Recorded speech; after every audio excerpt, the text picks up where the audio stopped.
Let's move on now to the Cincinnati Bengals 2023 season prediction video, where we break down the entire Bengals schedule and how well we think they're going to do, their overall floor on the amount of wins and ceiling on how many wins we think that they're going to have, and also to their overall playoff probability, which we can all agree is at 100. But before we do that, if you have not already, hit that subscribe button and also ring the bell to get notified whenever we create new content. Brian and I, we have a goal of getting to 2,000 subscribers by the start of the season. And also, when this season starts, we will be having a fun season-long competition where Ryan and I will predict, make videos on every single NFL game. So if you want to see that competition and see all the Bengals prediction videos, be sure to subscribe and ring the bell. And Ryan, let's get into it here. Let's do it.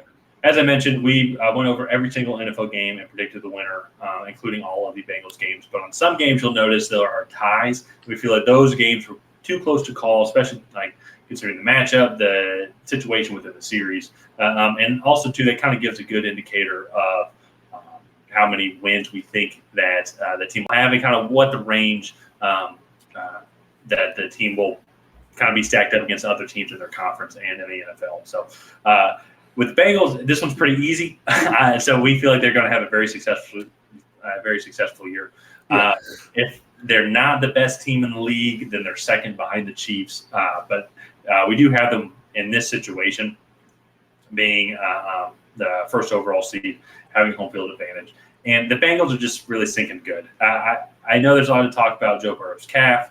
I think he's going to be okay. I feel like the team is going to be okay.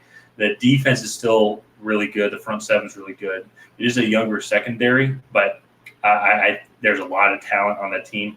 And even as we saw last year, this team just continues to grow and develop, even after a slow start to the season. So all that being said, there's not really too much. I don't know about you, Ryan, but there's not too much concern for me. No, I don't have a lot of concern. The one thing is that you kind of mentioned, they did start really slow last year. They did have a lot of new pieces on the offensive line that took about 4 to 6 weeks for them to really settle in and start playing well together. This year, they don't have as many new pieces, but they did get a new left tackle in Orlando Brown.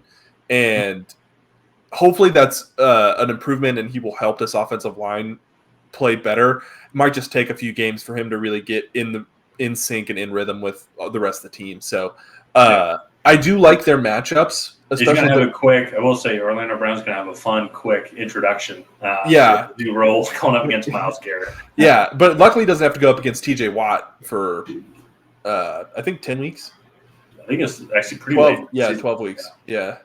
So we have them starting out 4-1 in their, or 5-1 in their first 6 games. Their only loss to the Seahawks. That game realistically could be a tie. However, we didn't want to just put all close games as a tie because it is inevitable. They will probably lose a few games throughout the season. And the Seahawks are one of the best teams in the NFC, and they're going to be a Super Bowl contending team, we believe, for them this year. So I think that's a really solid start. And then they have a really tough game out of the bye against San Francisco. So a couple tough games there. But pretty strong down the stretch. They should beat the Bills pretty handily. They beat them pretty handily in the playoff game last year. And then Texans, a few division games. This game against the Jags will be really fun to watch.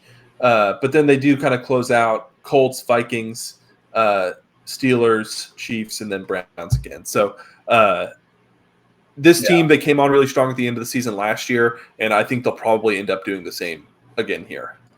Yeah, and just a couple things to note to me is one, I do think that they actually are overall better than the Chiefs. It'll be a great game. And so who knows what could have happened towards the end of last year's AFC Championship game if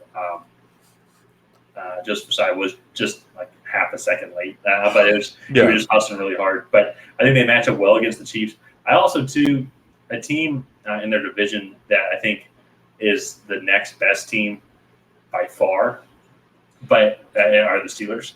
But the Bengals match up extremely well against them, in my opinion. If there is somewhat of a weakness of this team, I think their offensive line is still a little bit of work in progress, and the Steelers' secondary, I think, is a little bit vulnerable as well. And if there's some strengths, I would say it'd be the Bengals defensive front and then their receiving room. So I think they just match up well against them, and they beat them. Well, they did beat them twice last year. The Pittsburgh won week 1, but to be completely honest, Pittsburgh should not have won in week 1. The Bengals, I think, are just a much better team. Yeah. And just if they're not the 1 seed this year, then they're going to be the 2 seed. I just don't see how they are not. I just don't see how they're not one of the top 2 teams. Even looking at the schedule now, I mean, anything can happen. That's why they play every Sunday. But the Bengals are one of the top teams, if not the top team in the entire NFL. Yeah, no, exactly. And that's when you have a quarterback of Joe Burrow's status, and then you get him the receiving room that they have, it's going to be hard for them not to be competitive in every single week, just because they can go out and hang 35 on anybody. Yeah. So I'm looking forward to the Bengals this year. I do think they'll probably end up being 13-4, 14-3. It might lose a fluky game here or there, but all in all, like you said, I think they're the best, one of, if not the best team in the NFL. So let's go ahead and wrap up this video here. If you guys have not already, please go ahead and like and subscribe. Leave a comment down below on how you think the Bengals are going to do in 2023. And other than that, we will see you guys next time.